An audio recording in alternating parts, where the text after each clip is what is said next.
হরে কৃষ্ণ প্রভুজি। হরে কৃষ্ণ মাতাজি। প্রভুজি, আপনি জানেন এটা কি গাছ? বট গাছ। একদম আমাদের ইন্ডিয়ার জাতীয় গাছ, রাইট? তুমি কি জানো যে এই যে গাছটা রয়েছে এখানে, একবার গাছটার অবস্থা দেখুন, যে তার শেকড়গুলো কিন্তু সম্পূর্ণই বেরিয়ে এসেছে।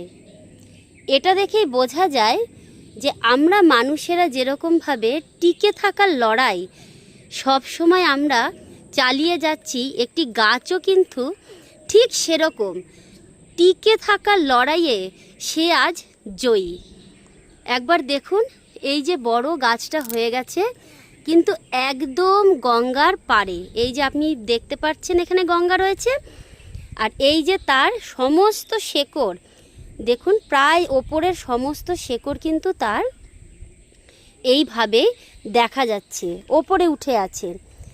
তাহলে বোঝাই যাচ্ছে যে শুধু কিন্তু মানুষই কিন্তু টিকে থাকার লড়াই করে না, একটি গাছও কিন্তু অবশ্যই সেই লড়াই করে এবং সেই লড়াইয়ে সে কিন্তু জয়ী।